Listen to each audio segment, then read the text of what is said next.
Kita itu salah makan sate, belum habis satu tusuk, itu darah tingginya sudah melejit gitu kayaknya, begitu tekanan darahnya. Kita ini keluar malam saja, kena angin malam, nyampe rumah harus kerokan gitu, karena masuk angin. Begitu, maka innallaha la yanzur ila ajsamikum. Fisik kita ini jangan dibanggakan hari ini. Wala ila suwarikum, cantiknya, gantengnya. Allah tidak melihat itu. Kalau hari ini mungkin kalau bunda-bunda dan bapak-bapak ini berselfie, itu masih tidak membutuhkan banyak filter. Begitu. Tapi kalau sudah mulai 55 tahun ke atas, itu kayaknya filternya bertumpuk-tumpuk ibu ya. Itu filternya harus bertumpuk-tumpuk. Ya. Masya Allah. Pakai filter Syahrini semua kayaknya itu sudah. Jadi kalau sekarang mungkin yang mungkin usianya masih di bawah 50 pakai apa namanya alis Syahrini dan bulu mata Syahrini itu pantasnya luar biasa masih. Tapi kalau sudah 50 tahun kan justru menyeramkan gitu kadang. Jadi Masya Allah, kita tuh tidak perlu dibanggakan fisik kita, ya, tampang kita itu akan ada masanya, di mana kita itu akan habis waktunya dan kemudian tidak ada lagi yang bisa kita banggakan dari fisik kita, begitu. Sehingga di rumah kaca itu dipecah semua. Kenapa? Karena takut aja kita ini mau berkaca itu takut dengan bayangan kita sendiri gitu kira-kira. Jadi Masya Allah, ilaman kemudian innallaha la yanzuru ila ajsamikum wala ila suwarikum walakin yanzuru ila qulubikum. Tetapi Allah itu melihat dari hatimu yang diisi dengan keimanan dan ketakwaan kita kepada Allah Subhanahu wa taala. Maka pencapaian tertinggi dari Ramadan kita yang telah berlalu adalah la'allakum tattaqun, adalah ketakwaan kita kepada Allah Subhanahu wa taala. Ramadan telah berlalu. Ramadan telah meninggalkan kita. Bukan sedang, tapi benar-benar telah meninggalkan kita. Tahun depan Ramadan masih akan datang lagi. Tahun berikutnya masih akan datang lagi. Tapi tidak ada jaminan kita akan bertemu dengan Ramadan berikutnya. Saya yang muda, saya anggap dia saya paling muda di sini. Saya paling muda. Jadi yang muda saja tidak ada jaminan, apalagi yang sudah penyakitnya komplikasi itu waspada begitu saja. Ya. Jadi tidak ada yang bisa menjamin kita untuk bertemu dengan Ramadan yang akan datang. Tapi nilai-nilai Ramadan harus kita implementasikan pada bulan-bulan berikutnya. Karena ketercapaian Ramadan ini bisa kita lihat pada bulan-bulan berikutnya. Begitu. Bapak Ibu yang saya banggakan, Ramadan telah meninggalkan kita, tapi nilai-nilainya harus terus kita lestarikan pada kehidupan kita yang akan datang, dimanapun, kapanpun, dan apapun profesi kita. Allah melatih kita untuk menahan lapar dari subuh sampai kemudian adzan maghrib, dari imsak sampai adzan maghrib kita menahan. Apakah Allah ini ingin menyiksa kita? Apakah Allah ini membuat susah kita? Yuridu bikumul yusra wala yuridu bikumul usra. Allah itu tidak menginginkan kita dalam kesusahan. Allah ini ingin menginginkan kita dalam kemudahan-kemudahan. Tapi kenapa Allah menempatkan Ramadan ini sebagai madrasah kepada kita, sekolah kepada kita, agar kita itu terlatih. Hidup kita itu tidak seindah drajin, Bapak Ibu. Hidup kita itu nggak seindah drakor, Bapak Ibu. Jangan jenengan itu bangun-bangun tidur, jangan berharap bahwa jenengan adalah anak CEO yang tertukar. Itu nggak mungkin gitu. Itu sudah nggak mungkin. Ya. Atau jenengan tiba-tiba terbangun, ternyata jenengan ini anak dari 9 naga begitu. Hidup kita itu nggak seindah itu, gitu. Hidup kita itu nggak sederhana itu. Maka kemudian Allah itu la yabluwannakum bisyai'in minal khauf. Allah itu menguji kita dalam kehidupan kita itu dengan ketakutan. Takut mati, takut miskin, takut kehilangan jabatan. Allah menguji kita itu dengan ketakutan. Ketakutan ini akan sirna ketika kita ketakutan kepada Allah Subhanahu wa taala lebih tinggi dari ketakutan itu semuanya. Maka mereka yang miskin tidak akan mengambil hak orang lain ketika dia takut kepada Allah Subhanahu wa taala. Mereka yang memiliki jabatan tidak akan semena-mena dengan jabatannya. Begitu. Karena takut kepada Allah Subhanahu wa taala. Kita dilatih takut oleh Allah. Enggak berani makan padahal makanan itu halal. Enggak berani minum padahal minuman itu halal, nggak bersetubuh dengan istri, padahal istri yang dihasilkan dari akad nikah yang halal dan sah. Coba, kenapa? Karena kita takut kepada Allah Subhanahu wa Ta'ala, disiplin kita lakukan itu. Kemudian kita tanpa diawasi, tidak ada orang di rumah, kita nggak membatalkan puasa karena kita ingin menjadi hamba Allah yang berintegritas. Maka kemudian kenapa nilai-nilai Ramadan ini tidak kita bawa pada konteks kita mendapatkan amanah pendidikan dari Allah Subhanahu wa Ta'ala. Begitu. Nah, Bapak Ibu yang saya banggakan, ujian Allah itu terus. Alladzi khalaqal mauta wal hayata liyabluwakum ayyukum ahsanu amala. Allah menciptakan hidup dan mati hanya untuk menguji kita sejauh mana amalnya. Jenengan ada yang merasa kemarin enak jadi kepala sekolah di kota E, tiba-tiba dilempar ke Tempur Sari, bukan dilempar ya, ditugaskan di Tempur Sari, ngapun tempat itu. Ini kalau sumpah, balik-balik warang, angen-angen aja.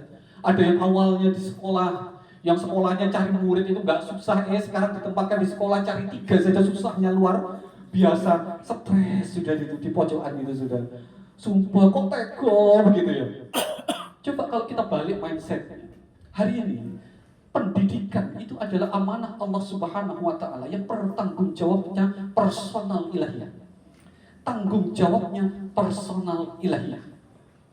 Jadi yang ditanya nanti atas amanah ini adalah panjenengan. Tidak ditanya golongannya sama Allah Subhanahu wa Ta'ala, tapi apa yang panjenengan kontribusikan untuk pendidikan yang anak-anaknya dititipkan oleh orang tua yang ikhlas kepada lembaganya panjenengan. Begitu kira-kira.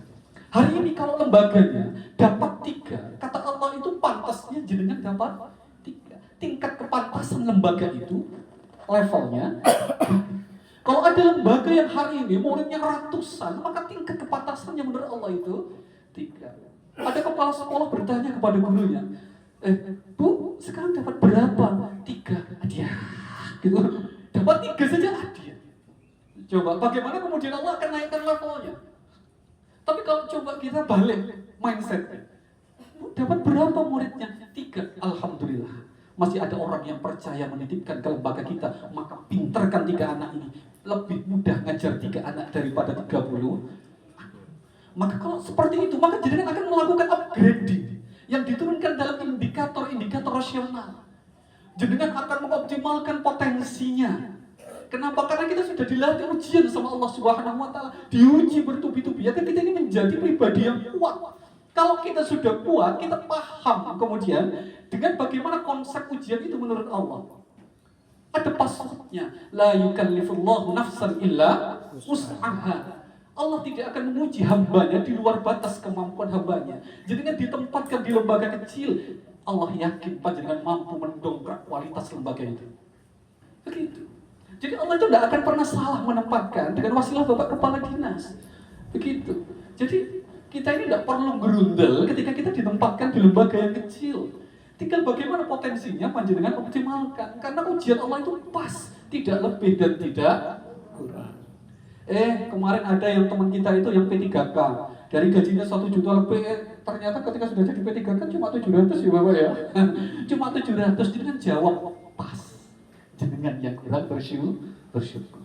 Allah tahu tingkat kepantasannya itu. Pak, saya ini kenapa sih di lembaga yang jelek? Ini kelasnya sudah jelek, atapnya sudah runtuh, panas ruangan saya.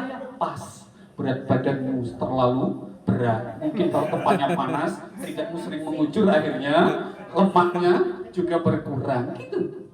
Kenapa? Kalau kita sudah diuji bertubi-tubi, tahu passwordnya, kita akan menjadi pribadi yang berpikir positif. Kita akan berpikir positif. Bunda, Bapak Ibu yang saya banggakan, saya ini kepala madrasah. Jadi saya dulu itu mengembangkan lembaga pendidikan sampai muridnya 300 lebih. Setelah itu saya didatangi oleh masyarakat untuk mengembangkan satu lembaga yang dulu awalnya juga ayah saya yang mendirikan, tapi kemudian hampir mati. Dari situ muridnya itu total jumlah siswanya itu 60.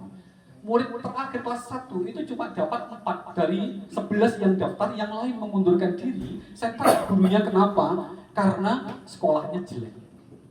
Bener jelek memang. Saya datang ke sana sebelum mengiyakan, saya melakukan analisis. Mulai dari gedungnya dulu. Saya datangi ke sana, Masya Allah, itu MI-nya itu pagarnya itu miring-miring dari bambu. Ya, depannya itu peceren. Kita disambut dengan peceren yang ada jembatan bambu yang kita itu harus milih kalau mau nginjak bambunya karena beberapa itu sudah lapuk.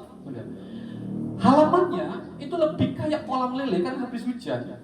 Antara saya melepas sepatu atau saya pakai sepatu saya. Kalau melepas aman, kalau saya pakai itu resiko dimarahin istri. Itu kira-kira, karena jadi kepala sekolah dibelikan sepatu baru saya sama istri itu dipasang. Nah, kemudian masuk ke kelas, jangan tanya kelasnya 3 kali 6 bagi 2. Berarti 3 kali 3 per kelas itu. Atapnya asbes, tingginya nggak sampai 2,6. Nggak sampai 2,6 gitu.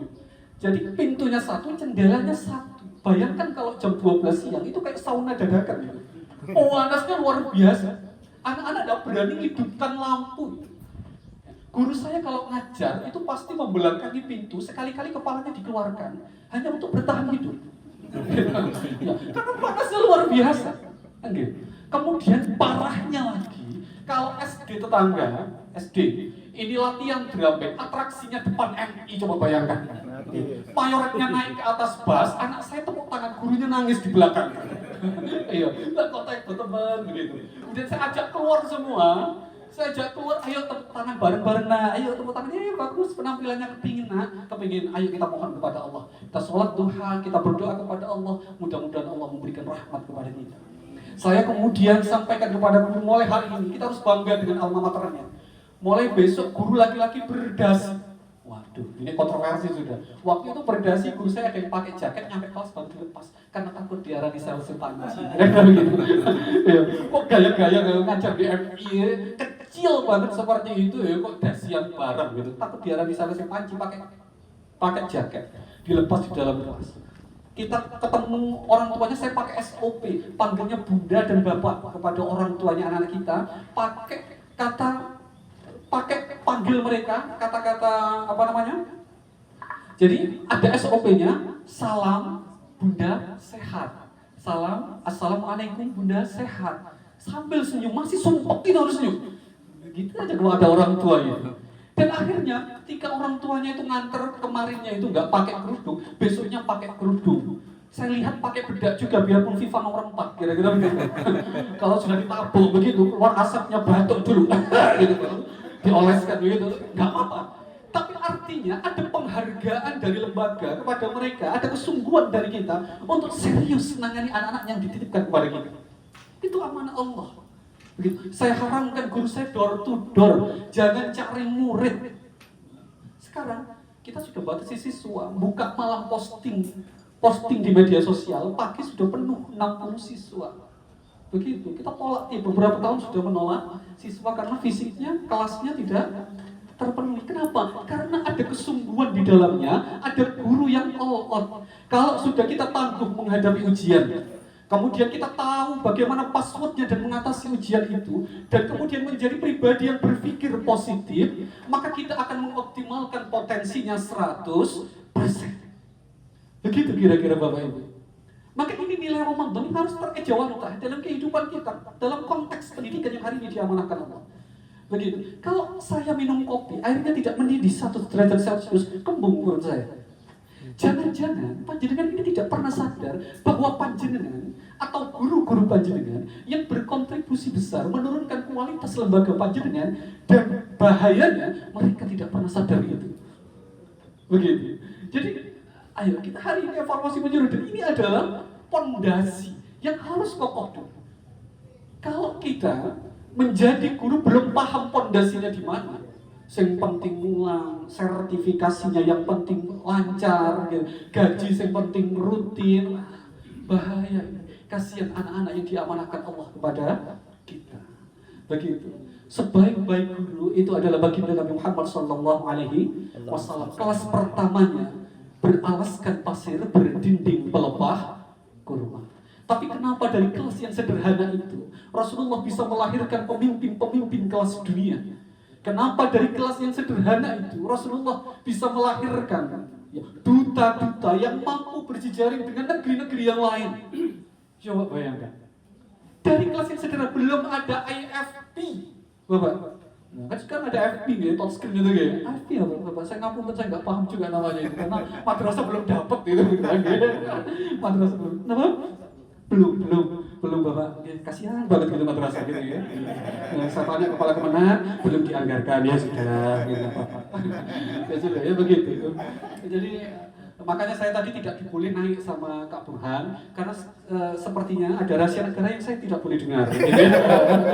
Ya tidak boleh dengar, jadi saya maklum di bawah. Saya itu paling takut ke cicak, jadi tempatnya itu kok banyak cicaknya, jadi saya pindah ke musola itu tadi.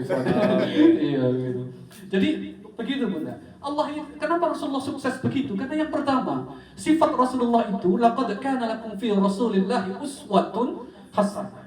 Guru, kepala sekolah itu harus jadi uswatun hasanah, role model yang baik bagi anak-anak.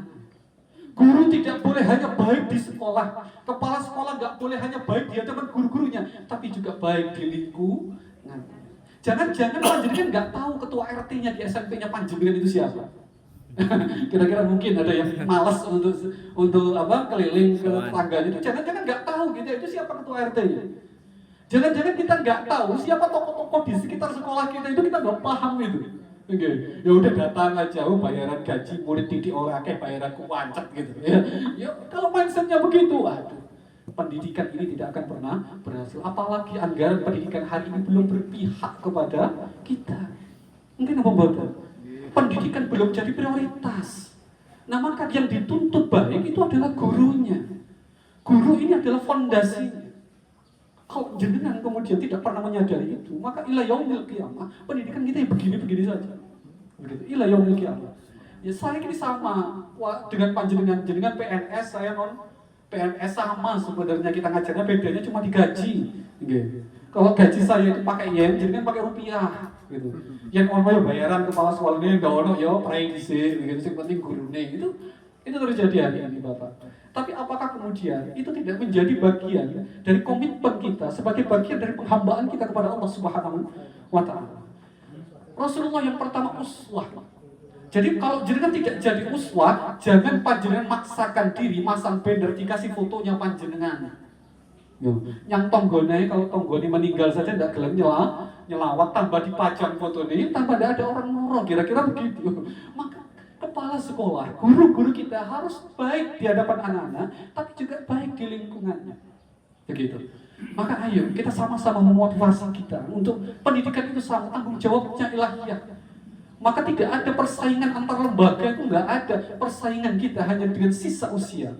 Yang kita berharap dengan wasilah pendidikan ini, kita bertemu Allah dalam keadaan husnul khatimah. Hanya itu, Bapak Ibu sekalian.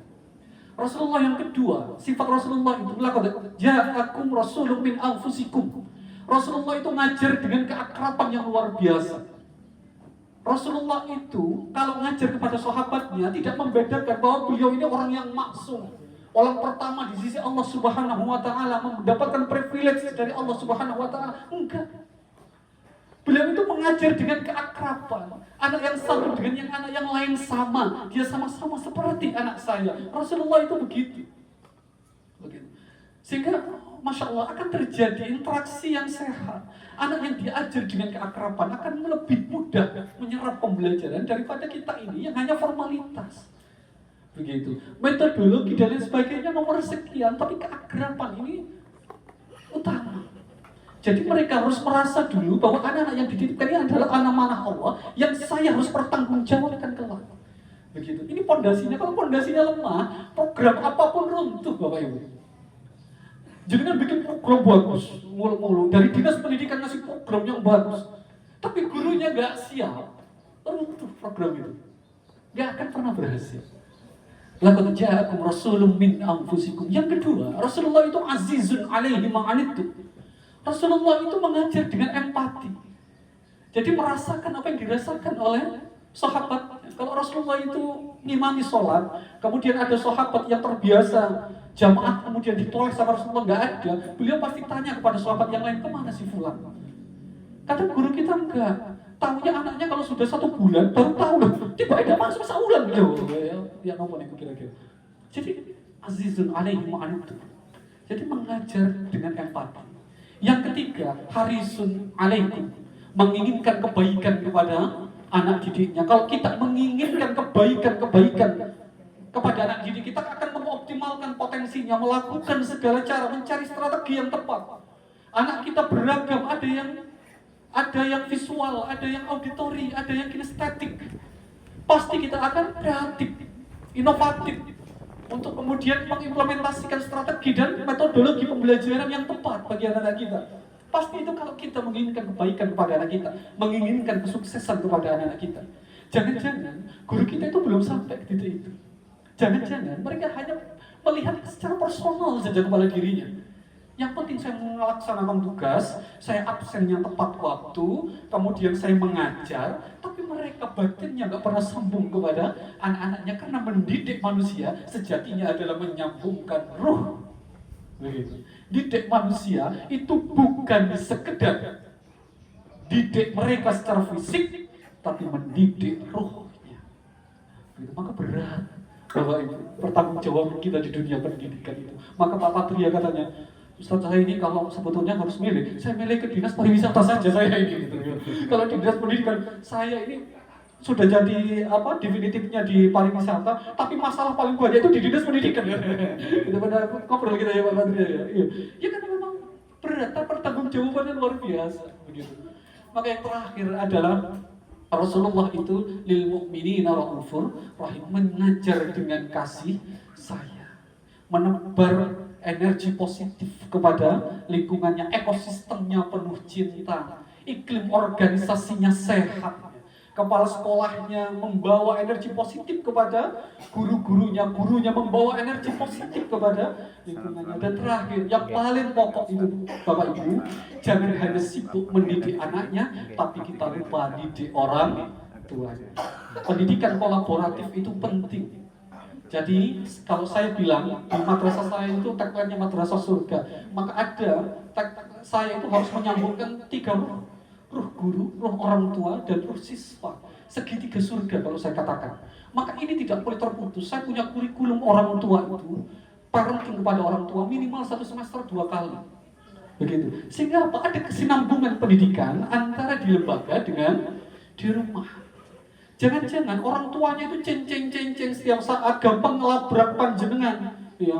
Mau otak-atik apa, ditarik urunan saja mereka tidak paham gitu. Padahal pendidikan itu ada konsep namanya DKN, anak itu harus cerdas sesuai dengan kecerdasannya masing-masing. Allah memberikan anak kepada kita, menitipkan anak dalam keadaan cerdas dengan kecerdasannya masing-masing. Anak yang potensial jadi akuntan yang sukses, matematikanya bagus, tapi dia mungkin kesulitan untuk menata diksi. Kira-kira begitu. Anak yang akan jadi orator yang ulung, tentu itu juga pasti akan bisa ngatur diksi, tapi matematikanya lemah. Anak saya ranking 31 dari 33 siswa. Saat istri saya ngambil rapot, waduh, 100 meter belum nyampe rumah, itu suaranya sudah kedengaran, ngomel itu di jalan. Saya pikir tetangga tukaran, saya keluar itu, kok malu saya itu, istri saya sendiri itu marah-marah ke anaknya itu. Kemudian mau nyampe rumah, saya api-api tidur, dibuka pintu, digebrak keras, kemudian dibangunin saya. Ya, anaknya sopo ini loh, lali nangan dewe sudah. Bingung saya jawabnya itu gimana. Anaknya sopo ini, kira-kira. Saya buka rapot anak saya, ternyata ada nilainya yang bagus. Bahasa Arab, agamanya bagus. Anak kita ini kayaknya potensinya di sini, begitu. Bukan potensinya di matematika, dia mungkin lemah di matematikanya, bahasa Indonesianya, tapi kemudian dia mungkin hafalan Qurannya bagus. Ternyata dia tilawahnya, suaranya juga bagus. Apakah kita nggak bangga? Apakah dia tidak cerdas dengan kapasitasnya masing-masing? Begitu kira-kira. Kalau kita nggak pernah sadari itu. Kemudian yang kedua, istibarin, sabar. Mesin anak itu ada yang olong, baru di starter, itu businya mencelat. Begitu. Mau tujuannya ke alun-alun, dia sudah jalan, businya dibenerin, berangkat lagi. Nyampe di tengah perjalanannya rantainya yang putus. Tapi ada juga anak yang mesinnya ninja, ya, 5 menit saja udah nyampe ke lokasi. Ya. Apakah mereka tidak sampai pada tujuan? Sampai, tapi butuh waktu tempuh yang berbeda. Begitu. Ada lagi bulghah. Apa itu bulghah? Bulghah itu modal. Maka kalau ada prinsip lembaga itu gratis total, saya sangat tidak setuju. Kenapa saya tidak setuju? Karena kewajiban mendidik anak itu sampai cerdas menjadi anak yang Rabbana hab lana min azwajina qurrata a'yun itu orang tua. Karena mereka tidak mampu mendidik itu, maka mereka membutuhkan lembaga pendidikan. Nah, maka kemudian tirakatnya mereka apa? Bulghah, bodoh. Badan tulis seragam, badan beli buku, nyangoni, iuran, dan sebagainya. Itu kewajiban orang tua, dan ini harus tersampaikan kepada orang tua. Kalau enggak, mereka mau pas bongkokan, maka wadah ilmunya tidak akan pernah terbuka. Ma'anil ilmi itu di dalam hatinya anak-anak kita ada wadah ilmu, itu yang ada tutupnya. Salah satu tutupnya itu akan terbuka ketika orang tuanya mau tirakat dengan harta. Niat untuk nirakati anaknya. Masya Allah, ini harus ada. Maka saya nggak setuju kalau pendidikan itu gratis total. Begitu Bapak Ibu. Maka kalau anak dokter di lembaga saya per bulan itu ya 1,5 juta. Gitu. Dari mana itu? Kesadaran sendiri, tidak ditentukan dari lembaga. Yang anak tukang tebang tebu ya 20.000, 25.000. Ada namanya one day one amal di lembaga saya. Tiap hari beramal, melatih anak dari uang sakunya agar beramal. Yang transparan kita laporkan kepada orang tua. Paguyupannya ada iuran. Jadi beli AC, sekolah saya 2 kelas sudah ber-AC, itu karena orang tuanya yang beli. Kesadaran untuk memfasilitasi anaknya. Nah, kalau kesadaran ini sudah tumbuh, maka ekosistemnya akan sehat. Dan mudah-mudahan momentum Ramadan dan halal bihalal ini akan menjadi momentum awal kita untuk menjadikan pendidikan ini sebagai wasilah penghambaan kita kepada Allah Subhanahu wa taala. Terakhir Bapak Ibu, karena ini momentum halal bihalal, halalun itu adalah menguraikan benang yang sedang busuk. Ada dosa yang kita bisa mohon kepada Allah melalui taubat. Man shoma ramadhana imanan wa ihtisaban ghufira lahu ma taqaddama min dzambi. Ya, kita puasa saja dosa kepada Allah bisa dihapus. Tetapi ada dosa yang tidak bisa dihapuskan kalau kita tidak saling bermaaf-maafan, yakni dosa kepada sesama manusia. Man ahabba ayyum sawalahu fi rizki. Barang siapa ingin dilapangkan rizkina wa yumsa'alahu fi athari, dan dipanjangkan umurnya, falyasil rahim, maka sambunglah tali silaturahim. Bahkan kalau Rasulullah itu mengancam, la yadkhulul jannah qati'ur rahim, tidak akan masuk surga mereka yang memutuskan tali silaturahim. Berat. Meminta maaf mudah, tapi kadang memaafkan itu sulit. Maka ciri mukminin itu yang pertama, kata Allah dalam Al-Qur'an, itu yang pertama, alladzina yunfiquna fis sarra'i wad dharra, mereka yang berinfak tidak menunggu kaya. Kemudian yang kedua, al-kadhiminal ghaidha, mereka yang menahan amarah. Dan yang terakhir, wal 'afina 'anil nas, mereka yang memaafkan orang lain. Kita hari ini turunkan ego kita. Kita hari ini rendahkan hati kita. Kita tundukkan kepala kita. Tidak ada jabatan yang tinggi di hadapan Allah Subhanahu wa taala kecuali muttaqin, kecuali orang yang bertakwa kepada Allah Subhanahu wa taala. Kita lapangkan dada kita untuk saling bermaafan. Terima kasih. Saya pikir ini yang dapat saya sampaikan karena tadi sudah panjang dan waktunya juga sudah siang. Jenengan kayaknya juga sudah, kalau terlalu panjang juga gerundel ae luwe macam-macam ngoten nggih. Normale wis sikil wis balik kudu sembujung kayak ngoten niku karena usia. Jadi saya cukupkan hari ini, mudah-mudahan apa yang saya sampaikan bermanfaat kepada kita, dan ketika Allah sudah menarik dan menyatakan kepada kita sudah cukup waktu kita di dunia, kita menghadap Allah dalam keadaan husnul khatimah. Amin ya rabbal alamin. Wal afu minkum wallahu muwaffiq ila aqwamit thoriq. Assalamu alaikum warahmatullahi wabarakatuh.